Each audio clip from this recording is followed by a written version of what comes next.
mokonzi, nani mobikisi, nani Zambe, nani Yesu. Beta maboko pona lokumu na Yesu Christo. Beta zali Zambe. Acclamez, acclamez très fort pour Jésus.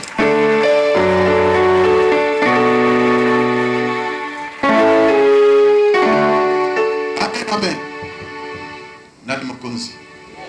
Je suis très heureux de vous voir. Ce matin, c'est un matin de bénédiction. Un matin de gloire et de succès. L'homme, amen. Dis encore amen. Je vous salue tous au nom de Jésus. Je vous aime beaucoup. Dieu vous aime plus que moi-même. Saluez-vous les uns les autres.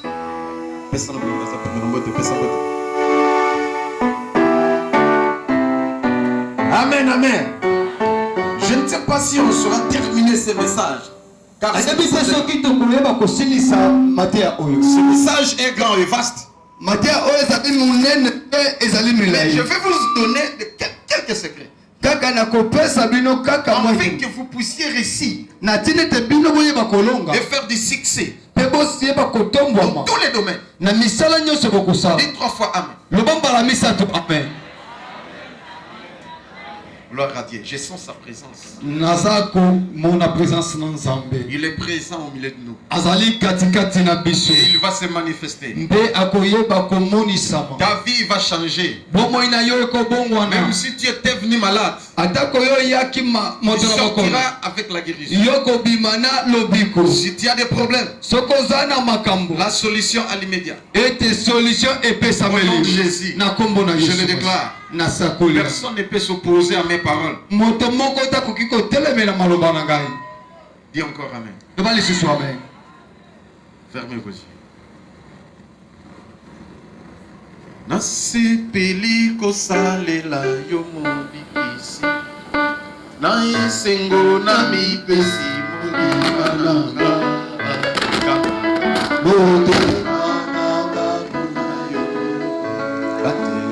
Kangana madena doluna yo nasepeli kosalela na isengo na mipesi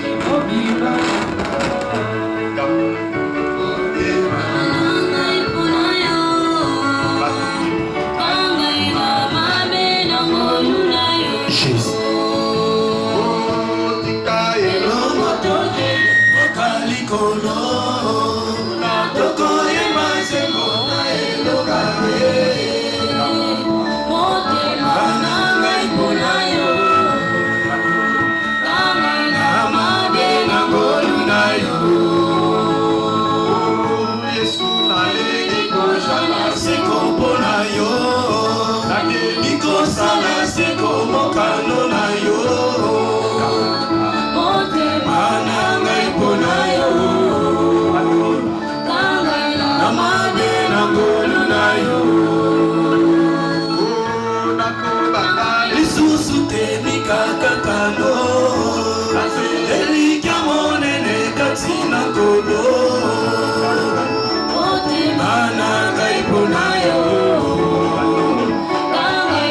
c'est toi, c'est l'espoir. Yonde liki ya basante. L'espoir des pays lointains comme proches. Yonde liki ya mboka ya mosika. L'espoir de l'humanité tout entière. Yonde liki ya monglo komo. Descends en ce lieu, Seigneur. Kitakati na Et bisika manifeste-toi. Bemi monisa. Agis en notre faveur. Sala bona tina na Donne-nous biso. succès. Pesa biso Au nom koto de Jésus. na kombo na Nous Yesu. avons besoin de ta présence, Tozana Seigneur. posa. Nous avons besoin de la présence de tes saints anges. Tozana posa ba saint ange Nous na yo. demandons encore la présence de ton Esprit Saint. Tosengi lisusu présence ya molimo mosantu. Guide-nous, Seigneur, Kamba biso et agis afin que ton nom soit glorifié. Et que nous, tes enfants, nous soyons dans la joie et dans l'abondance. Au nom de Jésus, nous disons Amen. Acclamez pour Jésus.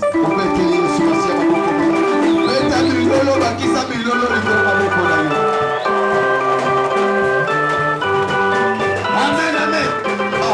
Voilà. Nous parlons sur un thème très important.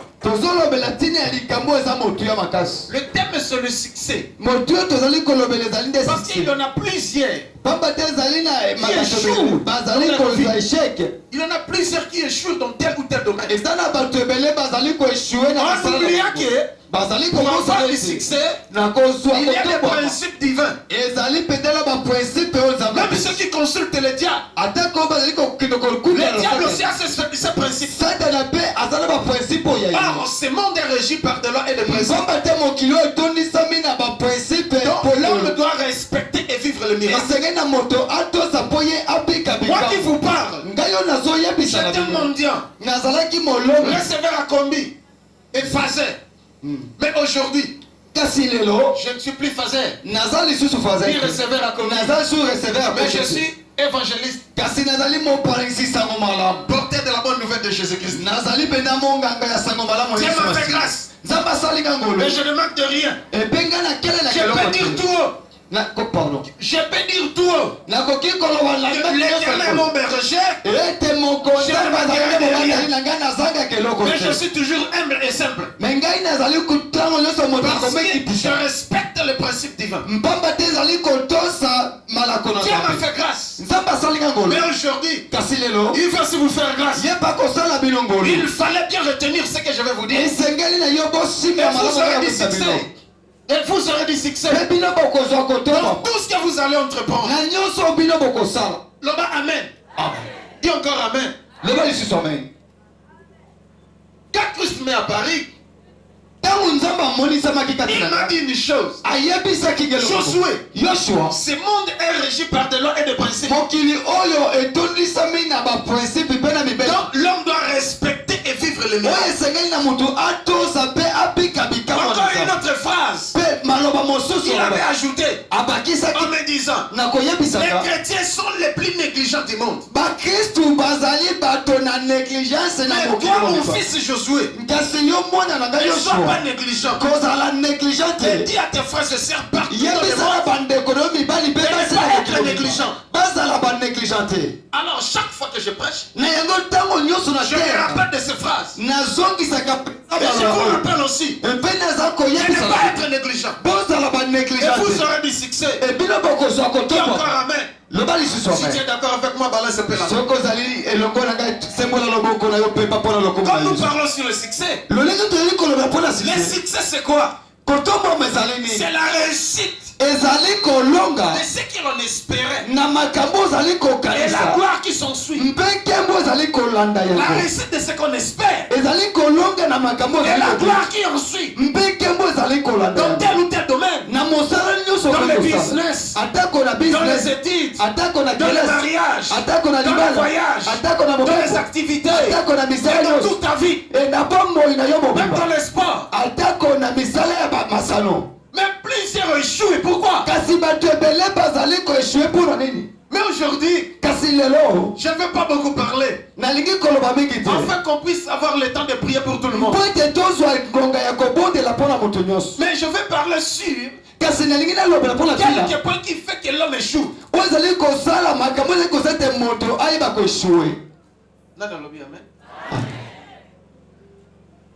Parce que on a lobby, moi, parce que j'avais déjà dit. Et hier aussi, l'homme de Dieu avait parlé longuement. Oyo na lobaki tina kolobeleza te. Lobi pe moto na nzamba lobaki molai.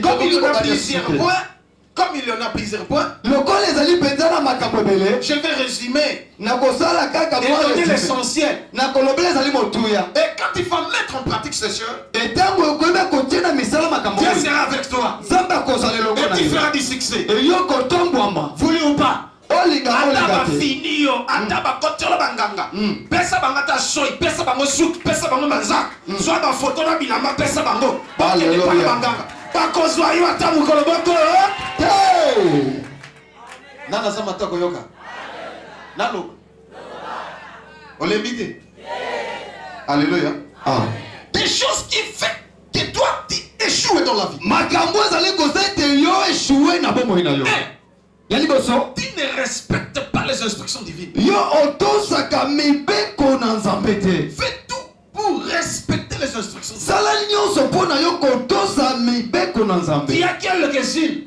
Eza kaka na mwa ndambo mo. Il y a déjà quelques-unes. Ozali kaka na mwa moke. Mais nous allons compléter après. Esengeli tobakisa mosusu Mais nsima. tu vois ce que tu as eu. Mais na yango oyo Tu dois sosu. faire un effort de le respecter. Esengeli na osala makasi na kotosa. Car Dieu est dans sa parole. Papa te nzambe azali kati Dieu ya maloba na est yo. dans ses lois et ses principes. Nzambe avandi kati na mibeko mpe na Toutes mitindo. les bénédictions, même les succès sont conditionnés. Mapamboli nyonso ezala kotombwama epesami Même na si tu lis mibeko. Deutéronome chapitre 28 verset 1 à 14. Atako kotanga na mokanda ya Deutéronome chapitre 28 verset 1 na 14. Si tu obéis, Nzambe aza koloba ni soki yo kotosa. toutes les bénédictions qui seront départables. Tala mapamboli nyonso ekolanda yo. Tu seras toujours en haut et non en bas. Okozala toujours likolo Tu kasi seras na la tête se. et non la queue. Yo kozala motu okozala Et Dieu mokila te. t'ouvrira son bon trésor. Nzambe akofungola Il maningi te fera grâce za pour que tu puisses réussir. akosala yo ngolu mpo yo eba Mais kolonga. on commence du 15e verset.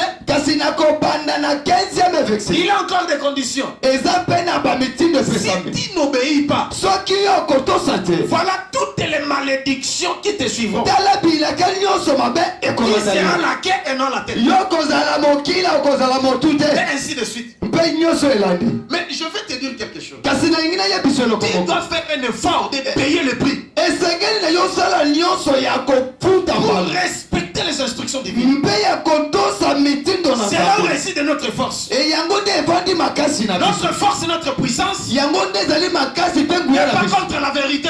Ezali pardon. N'est pas contre la vérité. Etelemeli mpenza bosolo te. Mais notre force Kasi makasi et na notre biso. puissance Eguya na est basée biso. dans la vérité. Evandi kati Et na la bosolo. vérité, c'est Jésus lui-même. Bosolo ezali Yesu C'est Masiya ye pourquoi nous moko. faisons l'effort de respecter les instructions divines. Na yango esengeli biso tosala makasi mpona kotosa Et maintenant, mitindo nous na nzambe. avançons par la grâce de Dieu. E na yango tozali kokende liboso na ngolu na nzambe. Dis Amen. Vous comprenez? Eza kososolo. Bougez mon ingano, vous comprenez? Vous comprendre tête au salon ça la punda. Nous besoin de succès. Loba amen. Amen. Loba Jésus amen. Amen. Deuxième point. Moto ya mibale. Tu n'aimes pas Dieu. Yo lingaka nzambe te. Mais tu aimes ta femme plus que Jésus. Yo lingi mwasi na yo koleka Tu Yesu aimes ton Masiya. fils plus que Jésus. Olingi mwana koleka Tu aimes Yesu. tes parents plus que Jésus. Olingi baboti koleka Jésus, Yesu. c'est lui qui va faire que tu aies du succès. Nzoka te Yesu nde ezali ya kosala nyonso ya bokotombwa. Tu dois aimer Dieu plus que ta femme, Esengeli yo kolinga nzambe koleka mwasi na yo. Koleka bana na plus yo. que ton argent. Koleka pozwi mbongo na Mais il y yo. a plusieurs personnes qui aiment l'argent plus que Dieu. Ma ezali na bato ebele balingi mbongo koleka Mais nzambe. comment est-ce que tu feras du succès? Mais ndenge nini yo kozwa Tu es kosombwa? venu chez Dieu. Tu es venu chez Dieu Oye epai na nzambe. pour demander du succès. Mpona kosenya Dans tel ou kotombwa. tel domaine. Mpona mosali so Mais c'est yosala. Dieu qui va te donner le succès. Mais nzambe moto akopesa kotombwa. Mais yo, l'idée était pour Nani. Kindoki. Toi, c'est la kaka. Toi, na besoin ya. Toi, bomisa power. Toi, na besoin ya boy. Et toi, c'est la biso temps. Au moins, la banane bobi. Bilongi nyonso ekiti na se komo tala mabele. Mais baza na quelque chose bako pesa au contribuer.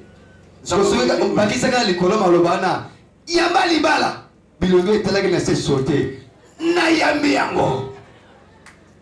Mais à la maison ou au cours de la route, Na nzela to kuna na ndako. si tu racontes ta petite chérie, Soko kutani na molongani na yo ya moyibi. bala moko comme la moko bibisi osanzi. Kuno Ola sanzi. ksaka yonde mopao. Kunoza loboko pete apesa tala se. Vie lomba lomba. Nzambe pa ibi makambo nyonso. Il voit ton cœur. Azomona motema na yo. Il sait que tu es escroc. Nzambe ayebaka yo za na Luc chapitre 12. Mokanda na Luka chapitre verset 12. 21. Eteni na 21. Tutelemi pour na respect la parole de Dieu. Boto c'est le Kimbeka. Luc chapitre 12, le verset 21. Ah. Il en est ainsi de celui qui amasse des trésors pour lui-même Ezali bongo pona moto azali kozwa bozwi pona ye moko. et qui n'est pas riche pour Dieu. Kasi ye azali moto bozwi te pona Nzambe. Amen. Amen. Mettez-vous. Tovandi. Betele bazana maboko makasi. Ozo betele lokola moto azana nzala betela sango malamu maboko.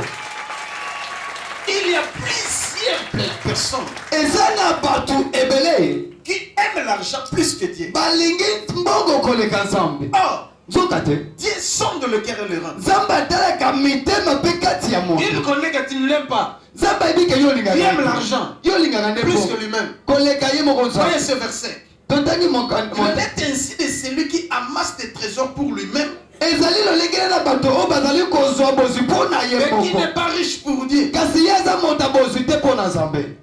Il faut faire un effort Esengeli na yo kosala makasi. de soutenir l'œuvre de Dieu. Ya koyeba kosunga Et mosala soutenir le Nzambe. ministre de Dieu. Ya kosunga basali na Nzambe. Respecter les dîmes et les offrandes. Kotosa badime pe mabonza na yo. Il arrive que moi je me dépouille même. Eza na ngonga musunga peza na mipanza. S'aimer dans l'œuvre de Dieu. Mpona kobonza na mosala Soutenir les Nzambe. pauvres, Mpona les kosunga babona. orphelins et les veuves. Pena kosunga Et baba ceux qui bakufela mibali. souffrent. Et ceux qui souffrent. Pe bao baza Parce konyoka. qu'il y a un principe que Dieu m'avait dit. Pamba te za na moto ya moko za Josué, tu as baisaka. beaucoup souffert. Joshua yo nyokomi mingi. Mais moi je vais te bénir. Kasi ngai Nzambe na Mais kopakola pense à yo. tous ceux qui souffrent. Kasi kanisela bato nyonso Et pe à baza ton konyoka. entourage. Pe bao baza singa Il va les singa. aider et les soutenir. Esengeli na yo eba kosunga bango. Dis encore amen. Loba lisusu amen. Mais yo, même na moninga leli azangi lipa ozoya ozomona ke c'est royo. Asa nango te. Mais osala semblant loko ozomona. Réponse ezaka Nzambe asunga Royo asa yoko. nango te mais tali yo te. Ozok s'occuper kana makambo na. Tu n'aimes pas Dieu. Olingaka Nzambe Tu te. n'es pas riche pour Dieu. Oza moto bozwi mpona Nzambe Quand est-ce te. que tu auras du succès? Lole ntango nini okozwa Il faut kotombwa. avoir un cœur grand. Esengeli ozala na motema Ne sois monene. pas cupide. Kozala Il faut motema savoir ekese partager. te. Il faut s'aimer. Yeba kokabola yeba kopesa kobonza. Affirme-moi. Bien.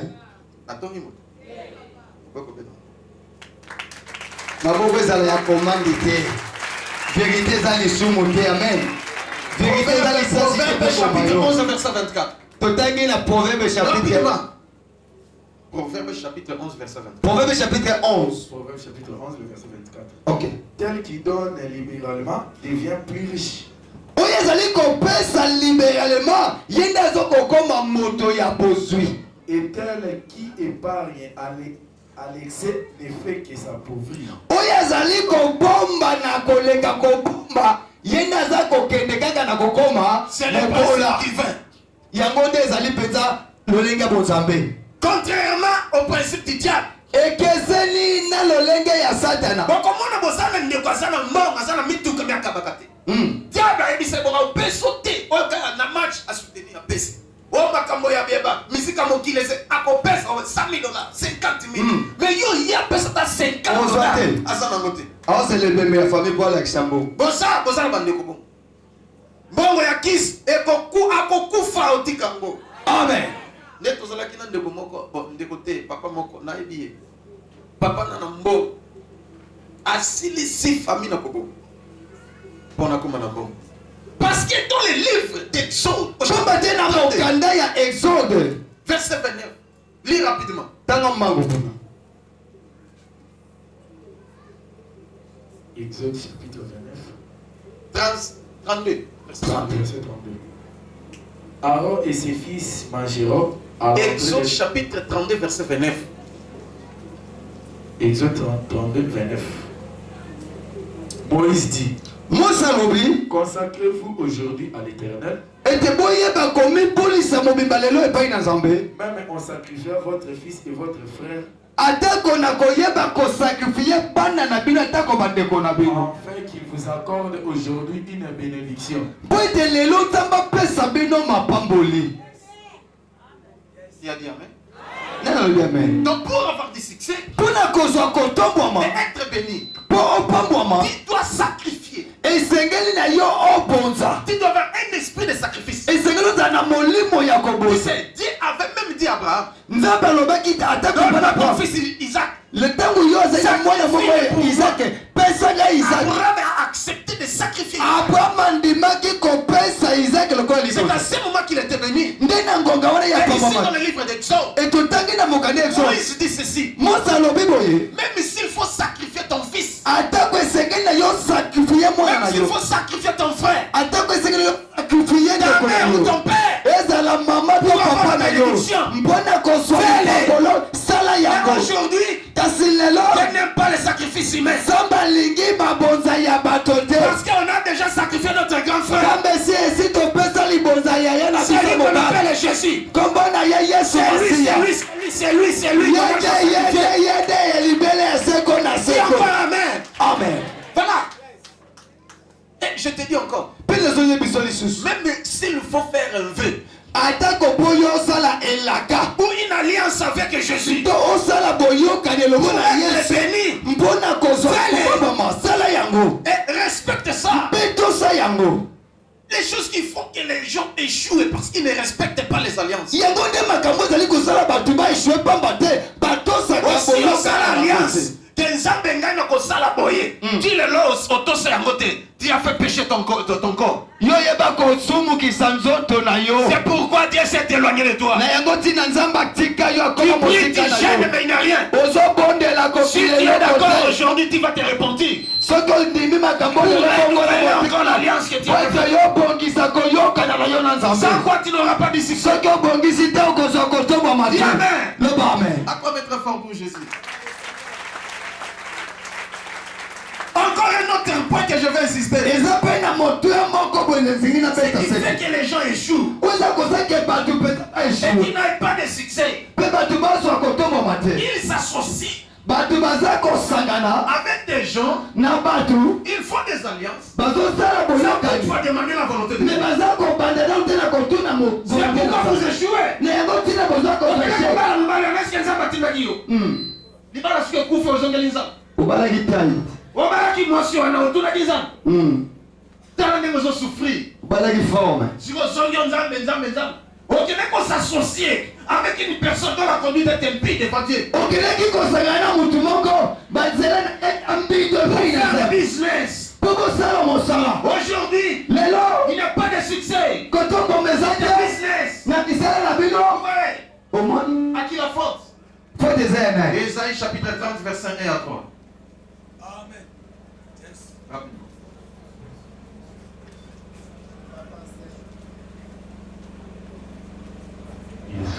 Isaïe chapitre 30, verset 1er à 3. Malheur dit l'Éternel aux enfants rebelles mawa elobi nzambe na bano ya batomboki qui prennent des résolutions sans moi oyo baza kosala makambo na bango baza kotuna ngai te, et qui font des alliances sans ma volonté. baza kokende koyokana me baza kotuna volonté na ngai nzambe te na masanga na bango Pour accumuler péché sur péché. mpo na kotondisa lisumu likolo ya lisumu ekomi masumu. Qui descendent en Égypte sans me consulter. baza kokita na Egypte bazotuna ngai te Pour se réfugier sous la protection de Pharaon. mpo na kokende kobombana na se na protection ya Pharaon. Et chercher un abri sous l'ombre de l'Égypte. mpe baza kokende koluka esika ya kimia ya malili na Egypte. La protection de Pharaon sera pour vous une honte. protection ya Pharaon ekozala soni mpo na bino, Et l'abri sous l'ombre de l'Égypte une ignominie. mpe elili malili oyo bozoluka ya Egypte ekozala mawa soni kolela mpo na bino. Acclamez très fort pour ces versets. Dieu dit malheur aux enfants rebelles nzambe alobi mawa na bana batomboki qui prennent les résolutions sans moi bazozwa makambo bazosala et qui font des kotuna ngai, alliances sans ma volonté. bazokende koyokana sake batuna Vous vous volonté na ngai. associez avec des gens pour des business et consorts. bozosangana bato mpo bosala misala Vous ya vous associez kokosa avec des misala. familles parce qu'il est mon petit frère. Bozako kamata bandeko pomba teza ndeko na ngai. Leki na ngai ya mwasi te makasi lelo. Au sali naufrage. Makambesi mbali sous-souté. Parce que tu t'es associé avec une personne dont la conduite est impie devant toi. Tu vois lesquels peut-être toi tu as regardé l'apparence. Parce que mon temps ça ne me l'a sérieux. Zalata elongi okoto blende lokola ba Josué. Alors bien, mais ce qu'on a motema. Alléluia. Elongi okoto blende, mais motema ndé ya bien. Voilà. Mais yo pendant que elongi zonga lokola mame wata. Mais maintenant, ce qui va. Il a échoué dans la vie. Parce qu'il s'était associé avec une femme. Cette femme était belle de figure.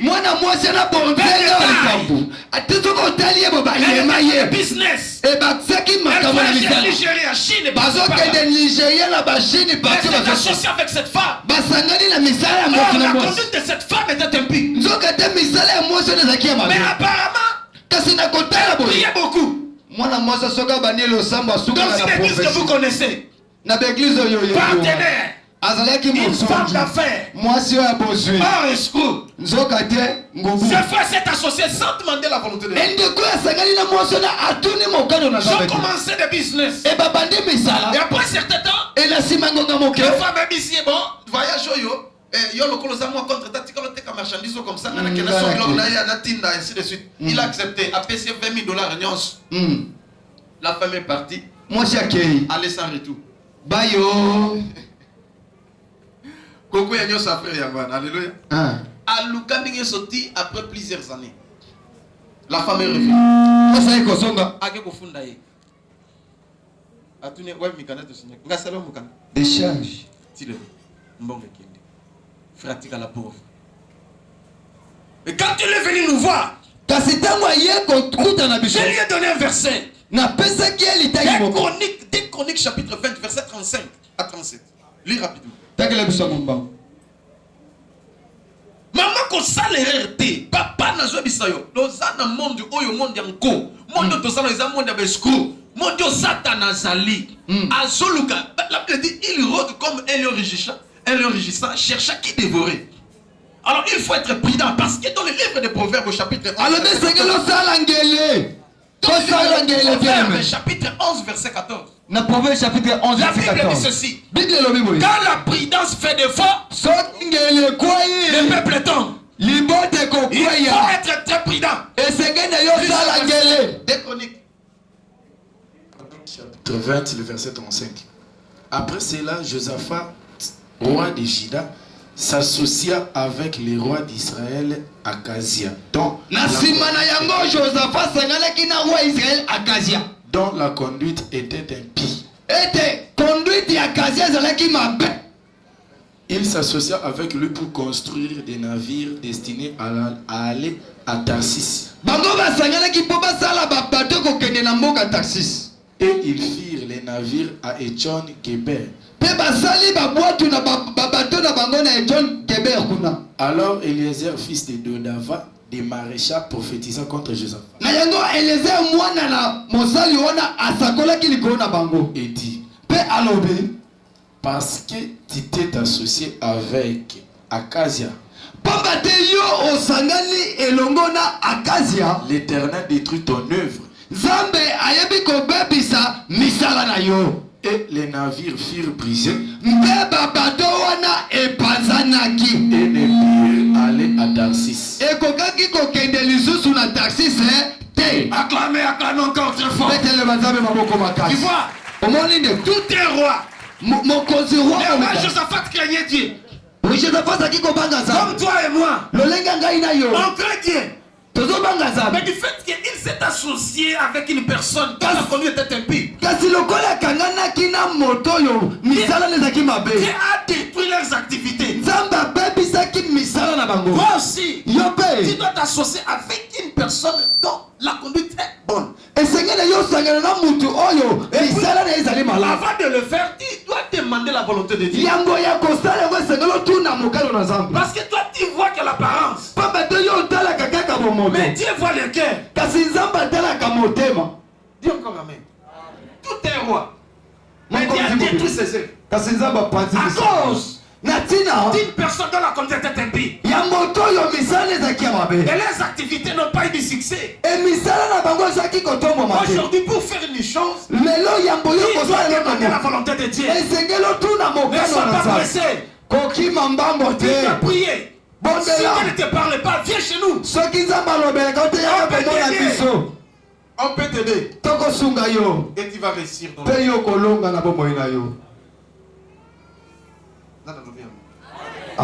Il faut que je sois la montagne à c'était un autre point. Parce que j'ai beaucoup de choses à dire, mais du moins, je ne saurais pas les terminer aujourd'hui. Il y a encore d'autres personnes qui sont très orgueillées. Pour réussir dans la vie et avoir du succès, il ne faut pas être orgueilleux. Dans le livre de 1 Pierre chapitre 5, la Bible dit ceci: Dieu résiste aux orgueilleux, il fait grâce aux humbles. Mais toi tu es orgueilleux, est-ce que Dieu va te soutenir pour avancer? Comment est-ce que tu vas avancer? Car Dieu lui-même va t'anéantir. Parce que tu es orgueilleux. Oyebi eloko te, mais yo mimoni lokolo leki batu sur la main. Eloko ezate kaka ngai yoni. Frère moko asana mo, mais lolendo alikam. Batu bambona batu lo bate, peka mona lokola nini. Mais aujourd'hui, kasilelo tout est parti. Dieu lui a frappé. Il n'y a rien. Comment combattre ma batu?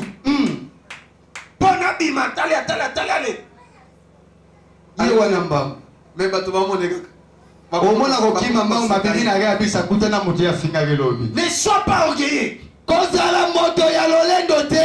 va te résister. Il va t'anéantir. Pour avoir du succès, tu dois collaborer avec tout le monde. Il ne faut pas sous-estimer quelqu'un. C'est pas celui qui va t'aider. Pour avoir du succès, mais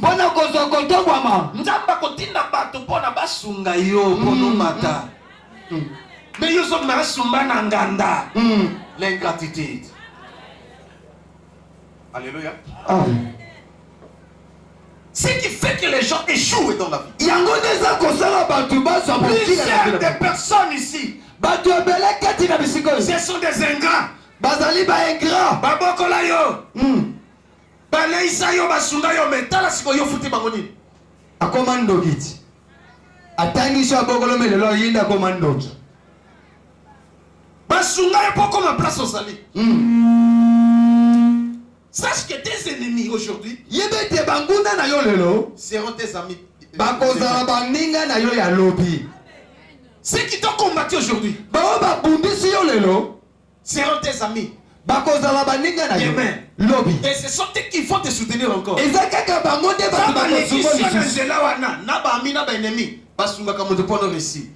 Mais ne sois pas rancunier. Sois comme Joseph. Sois comme Joseph. Ses propres frères l'ont trahi. Mais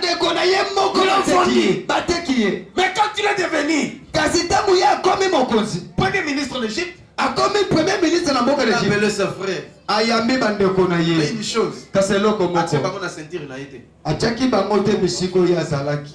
Celui qui trahira toujours. On comprend le thème. Je dis celui qui trahit trahira toujours. Oya teka kayo akolemba kote kayo. Mais il a cherché une bonne place en Égypte. Alukali bango bisika madame na Gozen.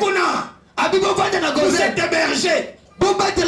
Surveillez les bergers, surveillez les troupeaux de Pharaon.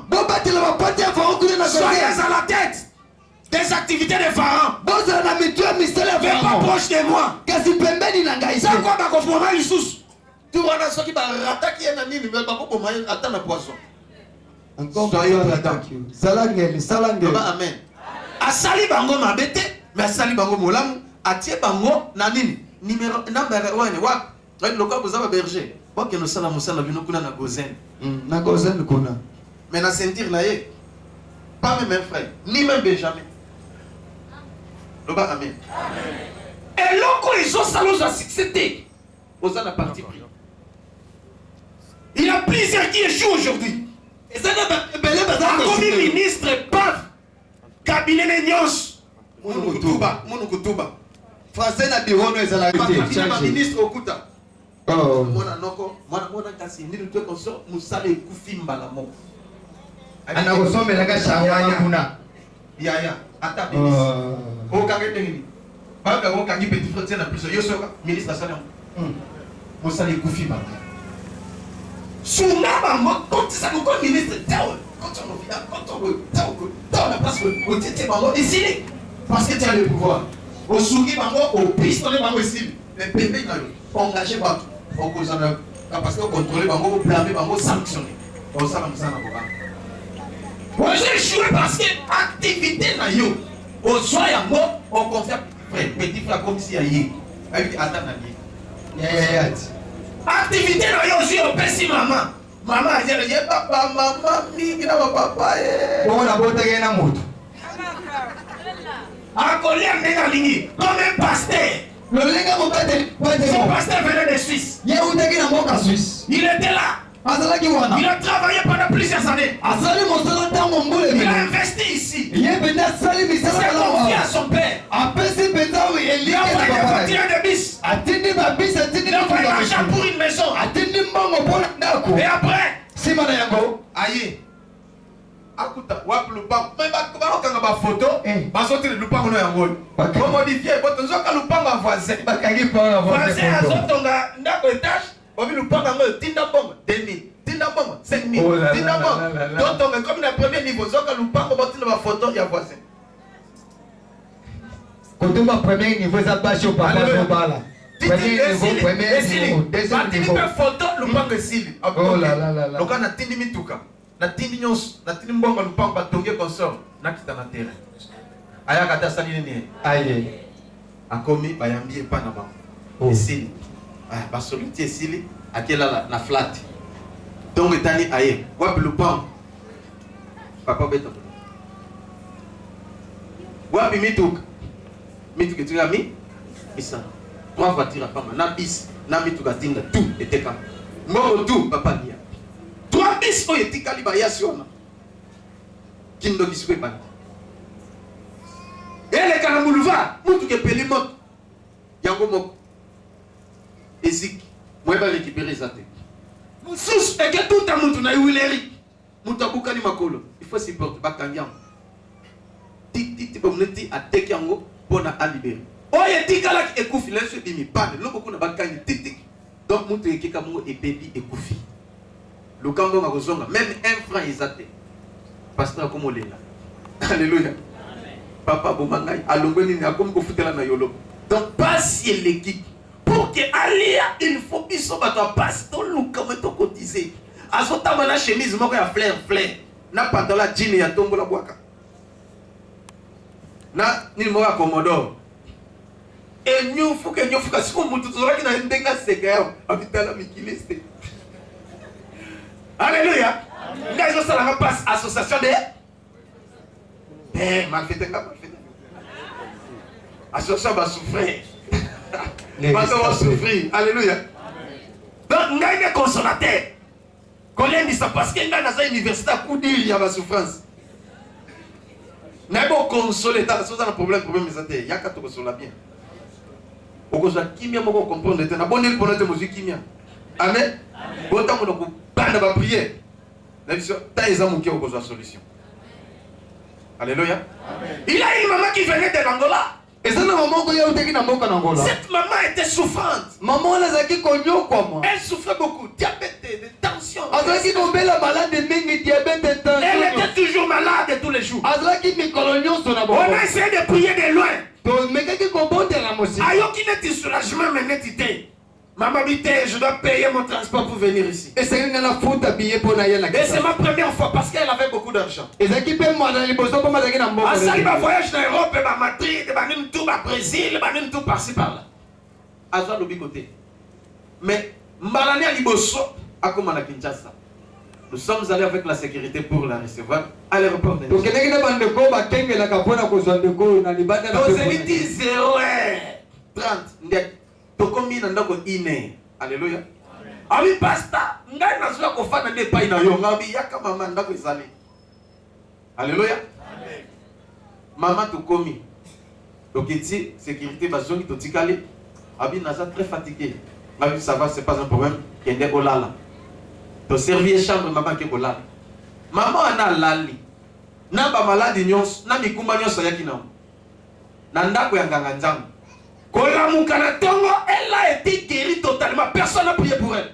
Maman oyo tango alamuki abiki mbala moko moto moko tabodela kipona ye. L'onction de Dieu est sur moi. Mafuta na mosali na nzambe. Et la gloire de Dieu est sur ma maison. Enkembo na nzambe zali korona ndako na. Quelqu'un venu de l'Europe. Mutu moko uti na mboka. De l'Angola et ainsi de suite. Mpe na mboka na Angola. Elle est venue habiter chez moi. Aye kovande pananga. La même nuit elle a visité. Et kaka na butu Elle a été nzambe visité mbala moko. Ça a pris pour elle. Et tu rebondela kipona ye. Donc ils ont ton peuple na biki papa.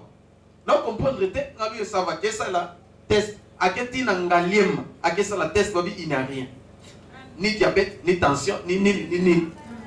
Abi n'a changé le régime balamoko. Loma amen. Amen. Alléluia bana zambe. Maman je dis t'es là.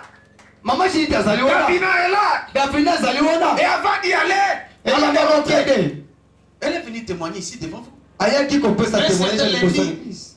Ezaki mokolo moko alléluia. Ya main levée. Elle m'a dit a commis na bien, a ça le bien. Dieu va vous visiter. Ezamba ko visiter bino. Jour na yo délivrance et kokilelo. Jour na succès et kokilelo. Na bloba isu sa main. Olobi amen na bien te. Mais tikande lolendo parce que Dieu résiste aux orgueillés. Zamba telemela kabata lolendo papa mama. Mais bato mususu utapoto me pona eyaba. De konyo soti poto ndengo nyati makolo aw c'est comme kitisi.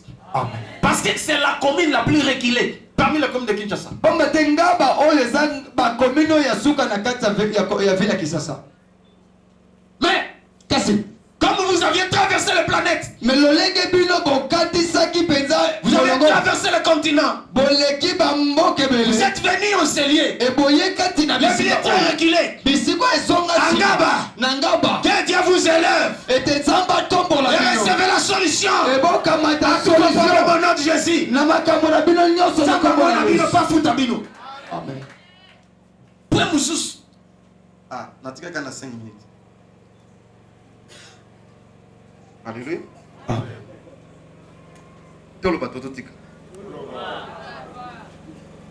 Tu dois garder le secret de tes projets. Et c'est na yo obombaka secret ya ba projet na yo. Tu dois garder le secret de ton succès. Et c'est na yo obombaka secret ya succès na yo. Soki te okokufa lokola Samson. Dieu va te donner le succès. Mais il y a quelque chose qui fera que toi tu aies du succès. Tu dois garder le secret. C'est la chose qui fait que toi tu as du succès. Faute de quoi? Tu vas échouer. Et les ennemis vont dominer sur toi. Juge, chapitre 13. Chapitre 13. Verset 4 à 5. Verset 4 à 5. Rapidement, nous voulons clôturer, afin que nous puissions prier pour vous. Juge, chapitre 13. Maintenant, prends bien garde de bois ni vin ni liqueur forte, et ne mange rien d'impur. Maintenant, prends bien garde. Ne bois ni vin ni liqueur forte. Et ne mange rien d'impur. Car tu vas devenir enceinte et tu enfanteras un fils. Le rasoir ne passera point sur sa tête. Parce que cet enfant sera consacré à Dieu dans le ventre de sa mère. Et ce sera lui qui commencera à délivrer Israël de la main des Philistins. Dis encore Amen. Amen. Motoyo lokola Samson. Sa mère connaissait le secret de son fils. Et il avait gardé le secret de ça. Il n'avait raté à personne. Mais Samson lui-même, emporté par l'amour. Alléluia. Chapitre 16. Je peux expliquer rapidement pour tout clôturer. Juge chapitre 16. Versets 6 à 7. Delilah dit à Samson, dis-moi, je te prie, d'où vient ta grande force et avec quoi faudrait te lier pour te dompter?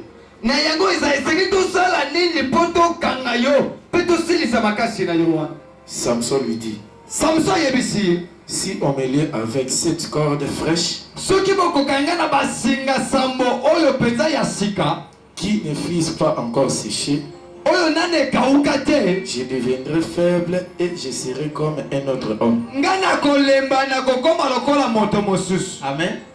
Verset 16 à 21. Le même chapitre. Amen. Verset 16. Comme elle était chaque jour à les tourmenter et à l'importuner par ses instances, son âme se patienta à la mort. Il lui offrit tout son cœur et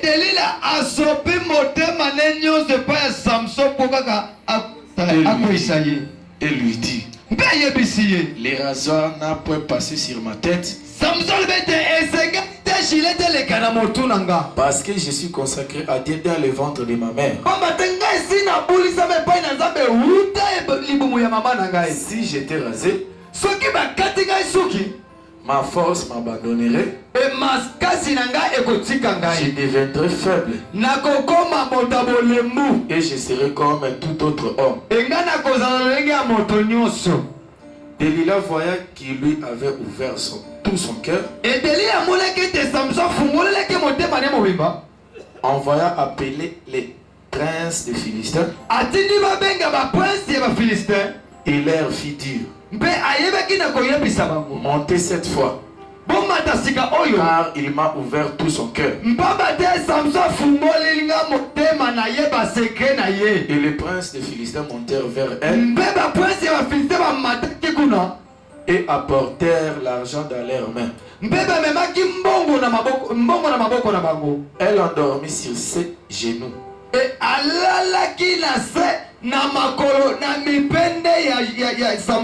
et ayant appelé un homme, elle rasa les 7 tresses de la tête de Samson et commença ainsi à les dompter.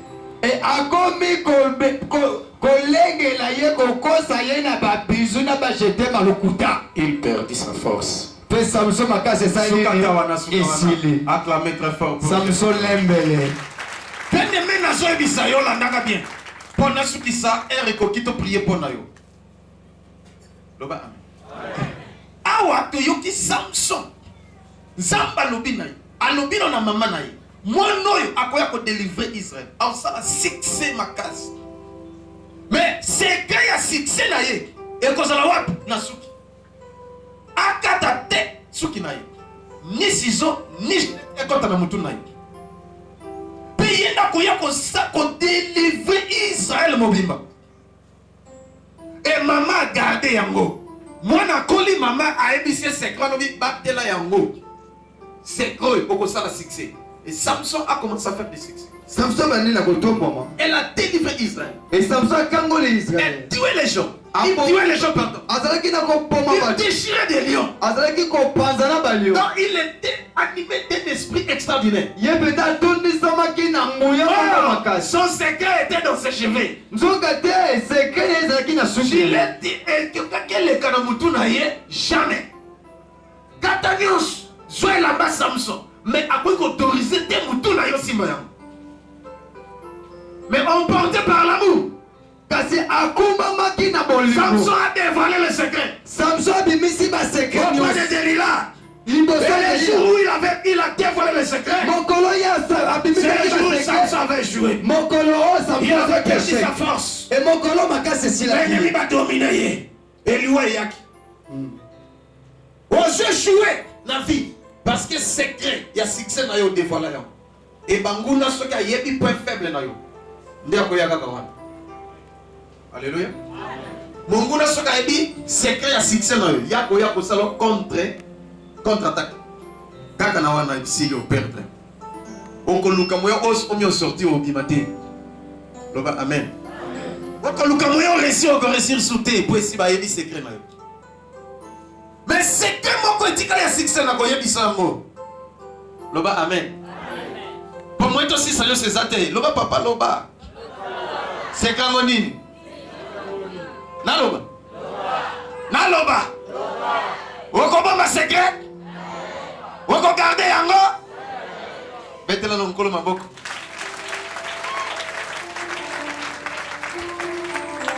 Zamba sa prêt. Dieu est prêt de te bénir. Il va te donner du succès. Même si tu es malade, l'onction devra te toucher l'autre. Je sens maintenant l'onction pour que toi tu aies la guérison. Je sens maintenant l'onction pour que tu sois délivré. L'onction, moi, je sens maintenant l'onction de guérison, l'onction de miracle. Viens maintenant sur moi. Nous voulons te toucher. Mais nous voulons faire un service pour activer ce qui est en toi. Tu as déjà une race élue par Dieu. Je répète, tu as déjà une race élue par Dieu pour faire des exploits. Car la Bible dit ceci: avec Dieu, nous ferons des exploits. Il écrasera nos ennemis.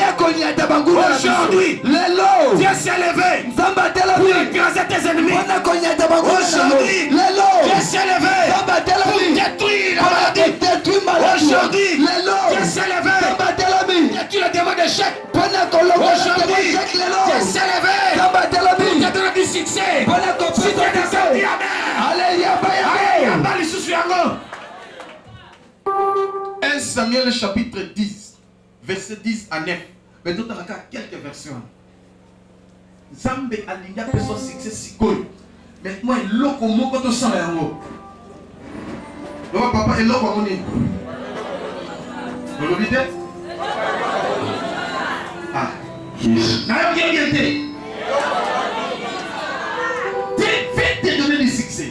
Zamba alinga personne le succès. Mais il y a un service. Et ça dit dans mon salon mon de faire. Oh de lui to sala. En fait que tu as du succès. Tu as échoué pendant plusieurs années. Mais cette année, tu as réussi. Tu es obligé de réussir. C'est pas pour rien que tu t'es envoyé ici. Même si ta famille est bloquée. Même si la sorcière du quartier est bloquée. Même n'importe qui t'avait maudit. Aujourd'hui, la malédiction va tomber. Aujourd'hui, la sorcellerie ne pourra jamais t'atteindre. Il est écrit. La divination, la magie, la sorcellerie, l'envoûtement, n'a rien sur moi.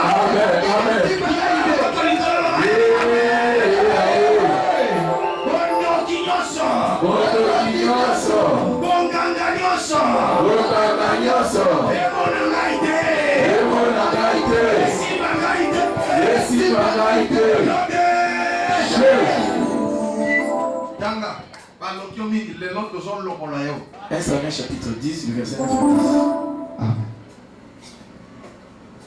9. Dès que Saül il tournait les dos pour se séparer de Samuel, Tango Samuel abaluki mokompona kokabona Samuel. Dieu lui donna un autre cœur. Frère, tanga verset mosusu. Tanga verset manazopesa. 1 Samuel chapitre 10. Oui. Verset 1. Merci. Samuel prit une fiole d'huile. Samuel yakamati penza eloko na mafuta liseke na mafuta Il répandit sur la tête de Saül. asopi yango likolo ya motu ya Saul. Il le baisa et dit, apesi ye pipepepe alobi, l'Éternel n'étant-il pas loin pour que tu sois le chef de son héritage? eza bote nzambe aponi yo mpo yo ozala mokonzi ya libulia na ye. Sauter malmoko tanga verset 6. Verset 6. L'Esprit de l'Éternel te saisira. molimo na nzambe kosimba yo, Tu prophétiseras avec eux yo kosakola elongo na bango, et tu seras changé en un autre homme. mpe yo kobongwa na kokoma na lolenge ya moto mosusu. Tanga verset 9. Verset 9. Dès que Saül eut tourné les dos pour se séparer de Saül, ntango Saul abalusi bokongo mpona kokabwana Samuel, Dieu lui donna un autre cœur. nzambe apesi ye motema mosusu. Et tous ces signes s'accomplirent le même jour. mpe makambo nyonso ekokisamaki mokolo moko kaka. Tanga verset 15 à 16. Verset 15 à 16. L'oncle de Saül reprit. etango Saul Noko ya Saul. noko ya Saul azongisili Saul, Raconte-moi donc ce que vous a dit Samuel. yebisanga makambo nini oyo Samuel Et ayebisi yo. Saül répondit à son oncle. mpe Saul ayebisi na noko na ye. Il nous a assuré que les ânesses étaient retrouvées. ye apesaki biso eliki ete bampate esi emonani. Et il ne lui dit rien de la royauté dont atikali avait parlé Samuel. koyebisa ye eloko moko te. Amen, amen. Na bokonzi. Oui, merci. Voilà un message. Amen. Tala Très moto abaye. intelligent. Amen. Ouais, il a donné un secret. Amen. Il n'a rien raconté à son oncle ayebisi noko na ete eloko moko te sur la royauté. mpo na ntina etali bokonzi. Mais il lui a dit, mayebisi na noko les prophètes m'ont dit ete mosakolo que ayebisi nga les années sont retrouvées. ete bampate Un emonani point, un trait. esuki kaka wana. Ah, soka te on lui a déjà oué pour qu'il devienne roi. esi bapakolaki ye mafuta mpo ye azala Mais il a mokonzi. gardé le secret de ces kasi choses. ye abombi Il n'a rien dit à son oncle, ayebisi noko na ni à ete sa nièce, atako na ni à son neveu, ni à son petit frère, ayebisi ni à qui que ce soit. ayebisi Il a gardé le secret de la royauté. yango ye moko. Yo pe batela eloko na zo bisayo. yo moi j'étais oke osopani Le bas, amen. Donc le prophète Samuel a pris lui. ete profete Samuel azwaki mafuta Il a oué Saul apakoli ye na moto en lui disant, na koyebisa ye eza nde ete boye il no a préparé pour que tu diriges son nzambe héritage. abongisi mpo yokamba libota na ye. Et au verset 6, na moto ya esilise Écoutez. yoka C'est ce que dit le verset 6. yoka makambo verset 6 elobi Aïe, aïe, aïe, aïe, aïe, aïe, aïe, aïe, aïe. L'esprit de l'Éternel te saisira. molimo na nzambe kosimba yo, Tu prophétiseras avec eux. yo kosakola elongo na et bango, tu seras changé en un autre homme. mpe yo kobongwana na lolenge ya moto mosusu. Et au verset 9, mpe na la Bible dit ceci, bible elobi boye Zamba Pessetio un autre cœur. Ton cœur veut changer. motema mosusu ya Ton sika cœur veut changer maintenant. motema Même liosaka si tu sikoyo étais craintif, atako ozalaki mobangi okobanda obanga lisusu te. okobanda obanga lisusu te, Même si tu étais péré, atako ozalaki moto tu vas akolenga commencer à affronter les ennemis. yo okobanda kotela na banguna na yo Okobanga eloko te. okolenga Même lisusu si te lion eye, atako okobanga yango te. Parce que le roi David, po bate mokonzi David tango bawendre ye, ntango bapakoli vraiment l'ours. Il a déchiré l'ours, il a tué l'ours. apanzi liboso na lio Il a couru derrière maintenant. abimbi liboso mpango Mais liboso na lio atangi lion, atangi nyama.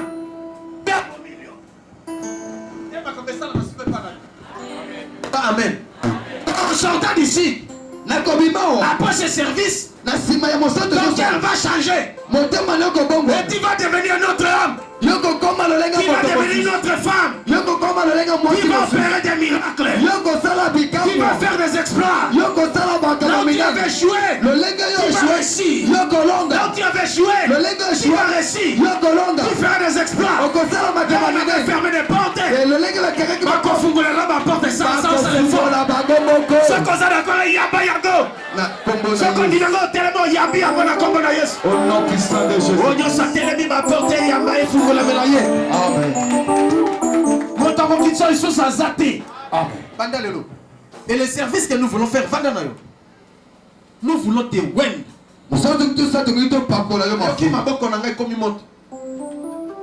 C'est que onction ensemble déjà quitté. Pendant que tu lis tout wend yo sikoy. Onction ezali onction ya succès. Pas onction yo sur la canatine na yango. Dana soka ba. Donc ko wend pour la malade, et ceux qui pour la malade. Donc ko wend pour la royauté, et ceux qui wend. Donc on peut qu'on ait bon succès. Mais il y a beaucoup de gens qui ont amen. Ah, il y a pas succès dans le combat de Jésus. Ça ne doit pas simaga, ça ne doit pas simaga. Le bail Yahweh. Pesanga succès. Pesanga succès. Jésus. Ma boko no ana continue loko. Pona yo ke loko moko. Bibe kote pa na yo. Okomona succès ko sala. Même dans Moussala, même dans l'activité, les lots, on dit aux hommes comment esprit mon sous-son banc et sous-té. On va murmurer pété, on va se décourager pété. Tu vas commencer à persévérer toujours. Et tu vas garder les secrets. Tu vas tout dire, qu'est-ce qui fait que toi, au bas la mobile, le mbongo yo. Obi nzambe kaka. Un point. Nzokande to wendro mafuta. Koloba yango. Nini sali que yo comme directeur ndenge mama na mona mama ngote mama de alléluia mama de umeli na musala soldat grade des athées il n'y a pas d'avancement bati na zakamba bisika bikauka se retrouver. Elle était venue ici malade. Pendant 8 ans, elle souffrait au bas-ventre. Son petit frère médecin. On a essayé de changer des hôpitaux et de guérir ainsi de suite. La maman n'a pas été guérie. Elle a parcouru derrière le prophète. Mais en vain. Mais elle est venue ici en pleurant parce qu'elle était malade. On a prié pour elle. Dieu l'a guérie. Elle est venue témoigner. Et après avoir témoigné, j'ai prié pour elle.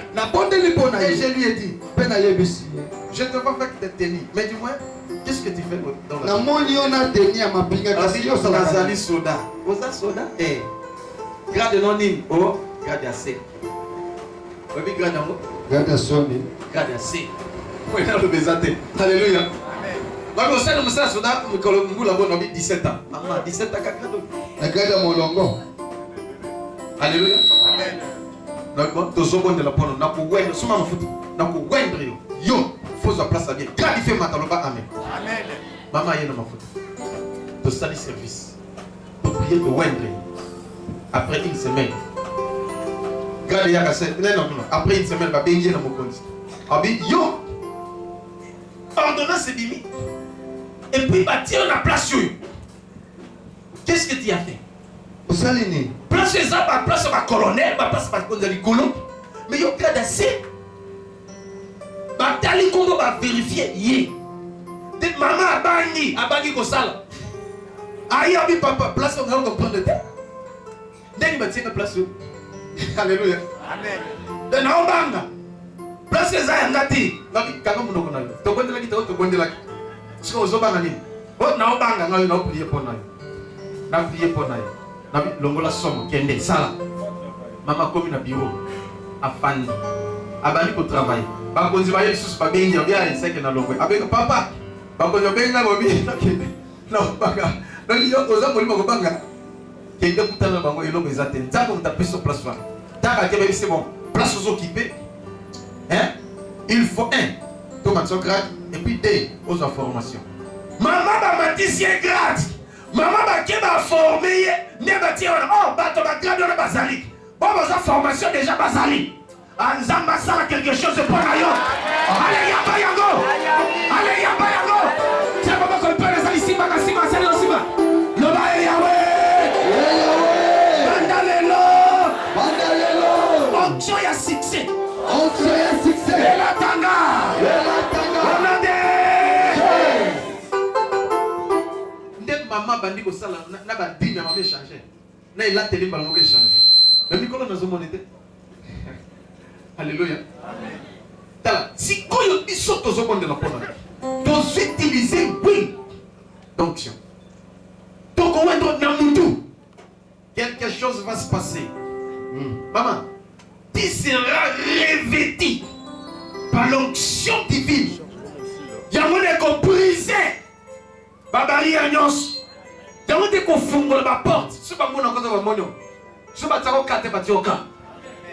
Mais ça la humble et simple. Ça la monter maman. Ils ont au commis na place wana au comité mabe. Nzamba tsaki wana o hini elisusu. Ko bati sezam. Ba ina kaza ndenge nini? Na misalo zo sala. Au soutenir te, au qui église, trop occupé, ainsi de suite, tout. Dans l'église en bété, mon toit l'église en bas de l'église. Au comment on a causé la mamba na prière. Amen. Quelles que soient les conditions, tant en retard, au makaka. Mais au moins on a mis ça là, non? Busy. Busy. Tu es comme un pasteur à bien non? Non, mon noté. Ah, papa, mis ça là, l'équipe. Ah, c'est que nous avons fait ça au place dans les azoba. Non, rappelez-vous. Alléluia. Amen. Nani mokozi. Sambe a personne succès. Ben kokite ozo kite ao. Okolo ka motema na changer. Kokite ozo kite ao. Okomona makambe changer. Soki batuni secret na ezali nini? Okolo ba nini? Sambe kaka. Un point. Ote tokimi l'église kuna ne pasteur dès qu'il a sali service ba suma futa ba wendre ngai. Samson. Amen. Mobali na yo mama sere mobali na kontuna na comprendre te mikolo motemi comme lingo ndenge ni ba biloko zolamba na comprendre comme lingo ndenge ni yebisa nzambe na yo oketek ai omani na église na biso mafuta wana ya na mafuta na sala kimi na sala kwe mbala moko bakopengana na molenga mafuta na mabwaki yango bakobalukela yo tala bato mokiba mabe Satan a besoin de l'église. Il faut dire que le pasteur a fait féticher. Il faut que nous ayons des azélomba. La semaine où nous avons des c'est mon côté mon bel. Nous avons des kata. Madame Olivier Alléluia. Bayami lena yami bango. Mais na moni moko alliance brisée. Na bina moni alliance katani. Avec Tengana na balite na fiancé notre problème est athée mais fiancé wana eza nzambete encore sera na utia seka prophétie bima et pas prophète yango mobala na sa mobali na akobala comme mobala sala kazana mbom asala place à bien et puis azana lupango na ye azana voiture na ye chaque semaine on peut ça sert $100 c'est que azana mutala donc na ba week-end on peut $100 ni pas besoin na ba unité. Hein? Mais si il y a 5 mois, 400, 500, frère, ça la place à bien. Soit c'est plus encore serre en gros le cabaye maï. Nalo. Nabi, prophète, abinga prophète. Na dimité nga sambelaka. Na église boy, mon bali n'a pas sambela, mais prophétie di maki ke on ba dans un bali na ngai. Tout ça bien une truc consort mais na dimité. Nabi OK, le corps yon dimité, nzamba lobi boy. Beaucoup balana. Aujourd'hui c'est au Kubota, jour le bas des bébés. Ou on dit kanayo, ou on dit. Ce qu'on dit, on dit la malheureuse. Mais yo moninga na yo mutoye. Mon bal na sana mbongo te, azana loko te. Yakaka na uil to bonde. Mon bal na koma na mbongo. Bebo vivre na mbongo yo te. Amen, amen tamba bimi.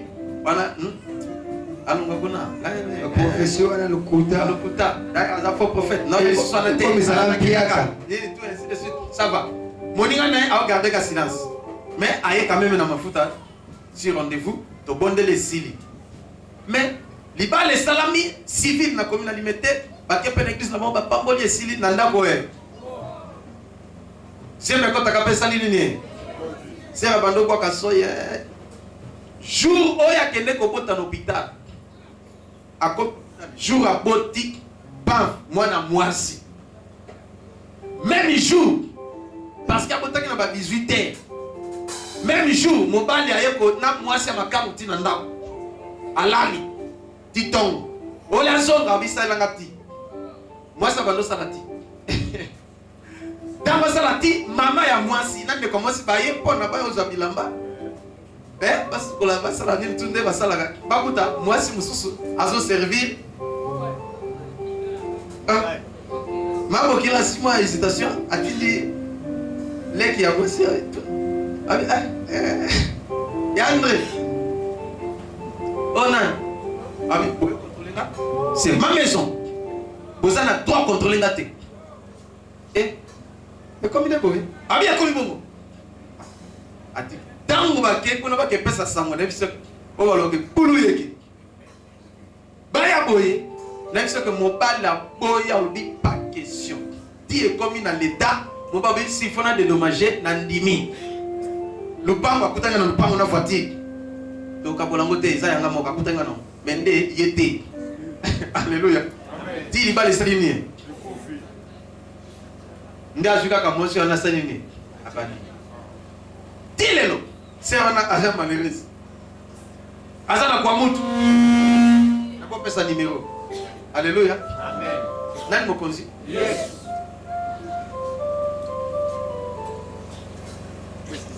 Oui, excusez-moi. Dis lelo. Mais mususu wana. Tanga swaki mafuta. Yankolo. Lelo mobali na ya sana poto yeuto la. Zamba fungoli bango. Loba amen. Yango na shebi sayok. Garde ces choses. Garde secret ya makambo oyo. Zamba linyasala quelque chose pour na yo. O nzamba linyasala na yebi yango. C'est qu'à personne succès. Ouais jouer mingi. Ba secret pe. C'est grand moko oyo tika na ndoko yebi sabino. Mais oh, tout ça, non, au moins, on a les autres maisons marché.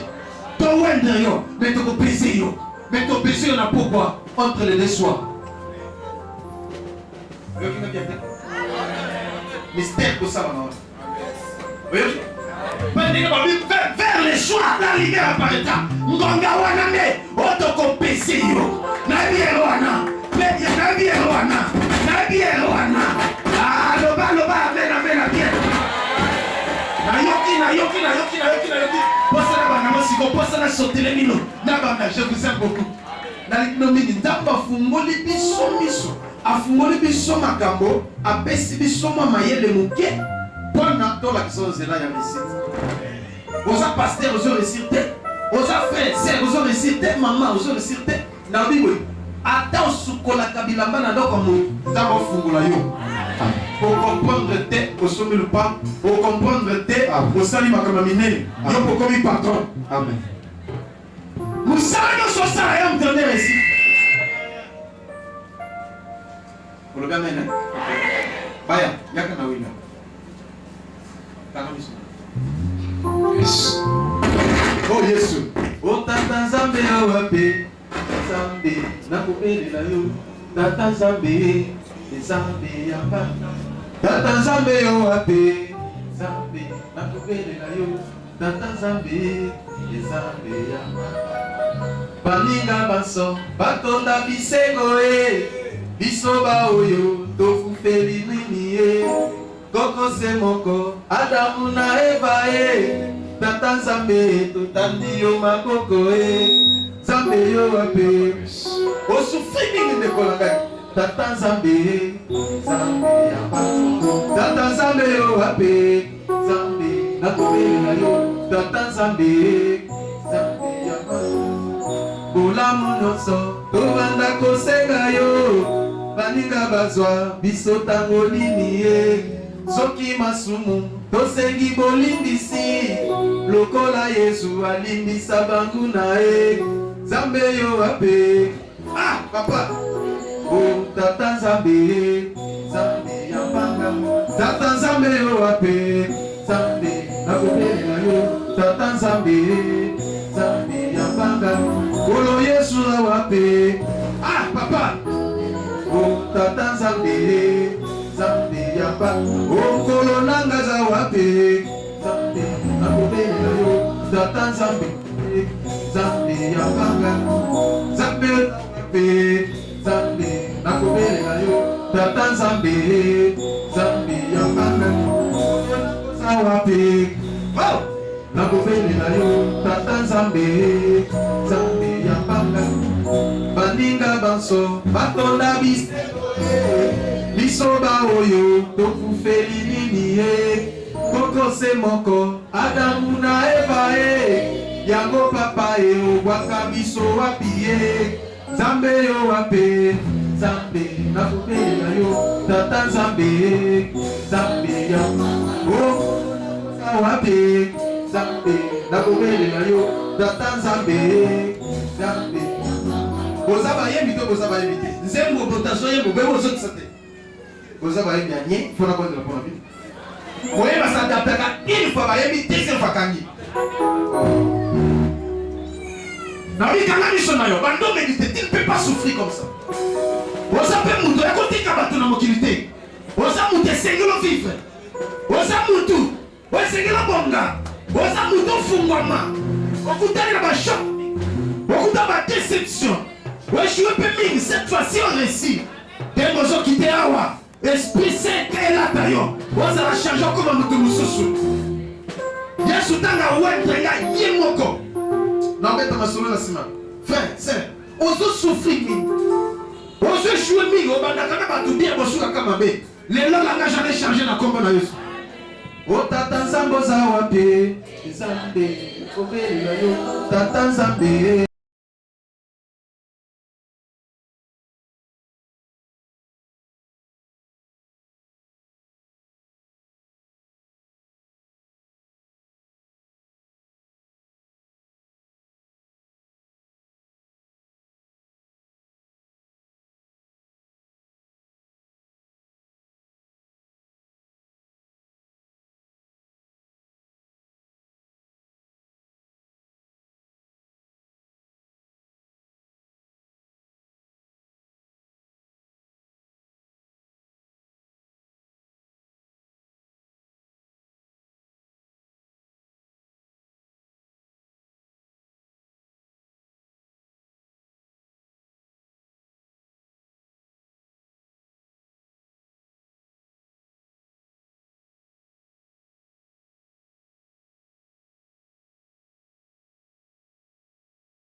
moko Adamu na Eva yango papa obaka biso wapi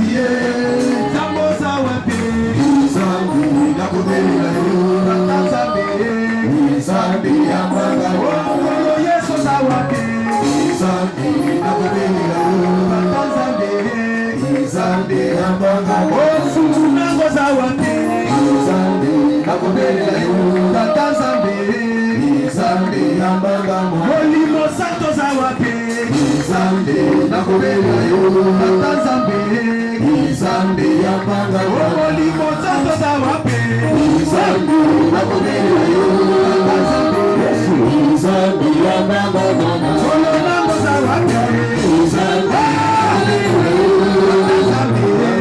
Nzambe ya mbanga solo nango zawake Nzambe na kobelela yo Tata Nzambe Nzambe ya mbanga baninga bazwa basoda kosimiye papa na ngai otiki biso wapi ye tokobondela tokozwa petina te yango papa ye otiki biso wapi ye ozamoza wapi Nzambe na kobelela yo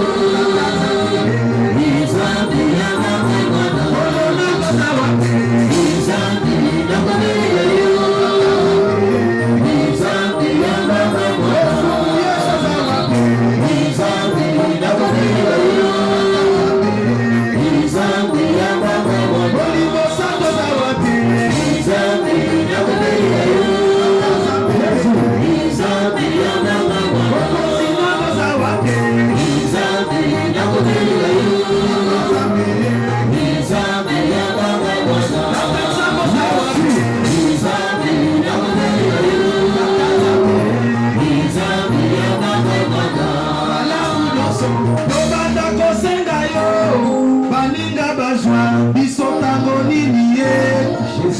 masumu tosengi bolimbisi lokola Yesu alimbisa bangu naye koloza wape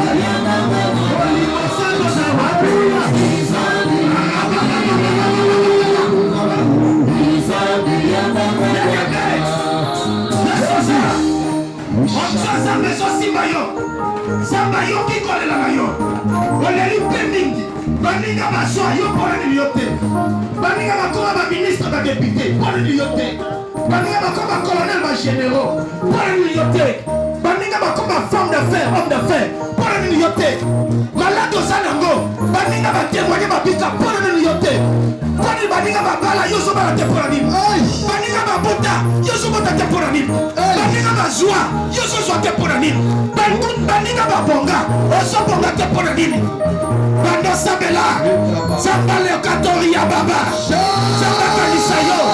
zamba kanisa yo sikoyo abadotia maboko belela nzambe natobuta nango baninga basali basukse mpona yo suksesa te baninga bazofuluka mpona yo te oh Yesu papa wendo pesaka sukse papa yo papa sukse ute pei na yo papa loleli yo oh Yesu ozwaka biloko olamba ya ndese yakotokolaka abafoi yakotokolaka seigneur sukse epai na yo olotoleli epai na yo olotoleli Yesu papa soki nakangama na yo Yesu ola yebi okosala nakangama na yo Yesu soki nakangama na yo Yesu nakangama na yo Yesu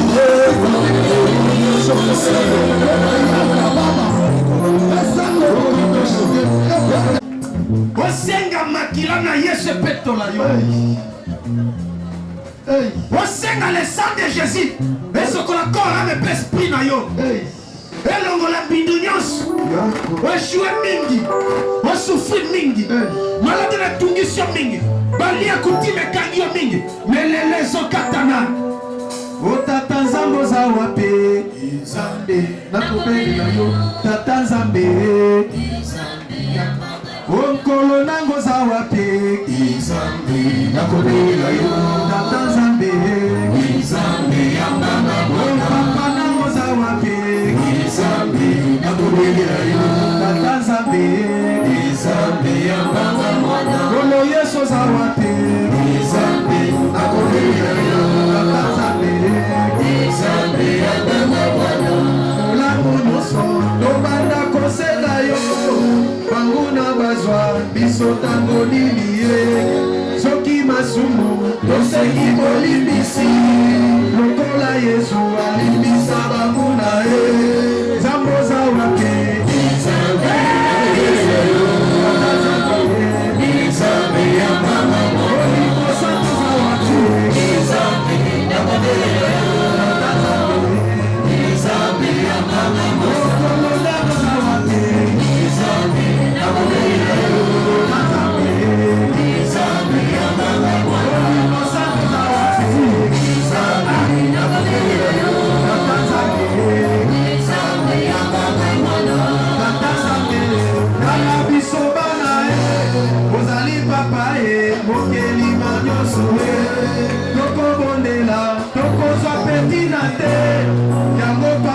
totambi yo maboko e zamboza wape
Zambe,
Et va d'accord toucher. Les sept esprits sont touchés. Avant toi, Simayo. Yanga va d'accord Simayo Suikol. Enchaîne va d'accord Simayo. Échanger va donner. Et l'on va la malade. Et l'on va la libabé. Et l'on va la batoutou. Et l'on va l'échec.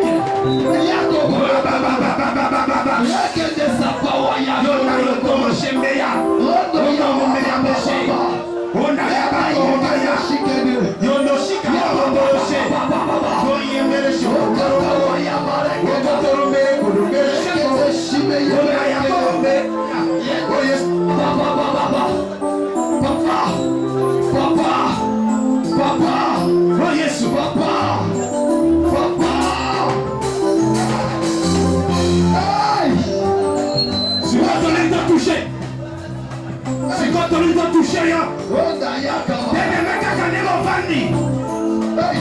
Yo soy un moulongo. Il suffit que tu touches ici le son qui n'a pas tout. Zamba banako simayo abato simayo. L'onction y a réussite. L'onction y a succès. Et là, tu as les lots des arrêtés journée. Zamba prépare qu'à mon Zamba prépare qu'à mon ponayo. Alléluia. Bandako yamba yango place aux arts. Alléluia. Bandako yamba yango. Nakobona Yesu. Yamba zokote zosima. Yamba yamba. Ale yamba.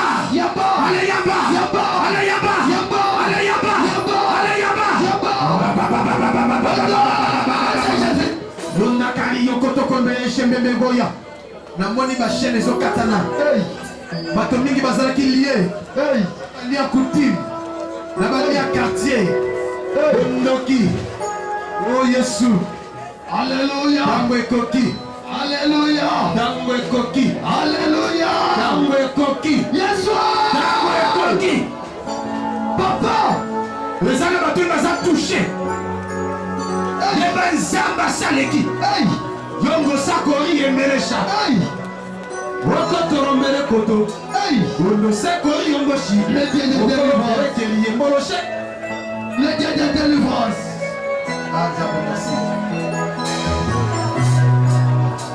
Sikoyo. Toleki tobanda na range oyo. Bozolekisa bato vite. Biso tozosimaka mafuta na maboko. Tosindika mutu na yo. Mama si oza na fula. Olongoli fula tosimbi. Na nsima ozongisi fula na yo. Par une fonction ezambe touche yo. Soki ka totouche esili. Ozongi place na yo. Kobima te lelo ezalaki jour unique. Ata tobimi 21. Yebe eza journée ozwa onction. Kozala presse te eloba amen. Zala patient. Okomona malade ezolima yo kaka sikoyo. Libabe ezotika yo kaka sikoyo.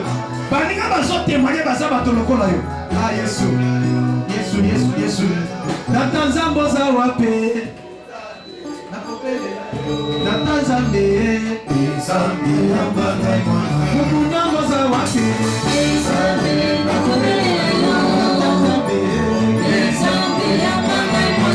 Baninga bazwa biso tango nini ye. Tata Nzambe totandi yo maboko tokobondela tokozwa peti na te. Yango papa eobwaka biso wapi ye. Nzambe oza wapi? Nzambe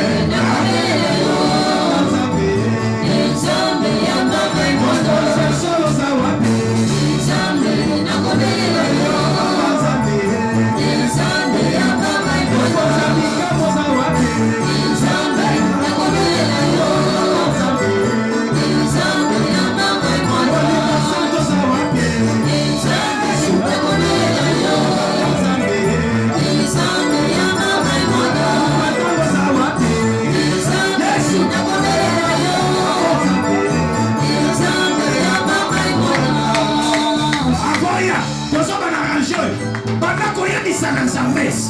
Le papa, nayoka sango yo pangoli, nayoka sango fongoli, nayoka sango pesi, lelo pe tournanga, namona miracle, mais personne m'a cassé na garder secret, ya makambo, toujours bana na ranjo, ya ba maman, après tu le gars katikat, après ya suka, après kotoyo pour te clôturer nzambe affecté yo na onction divine voilà ntango oti na nzembo yo ozopusa na kotoyo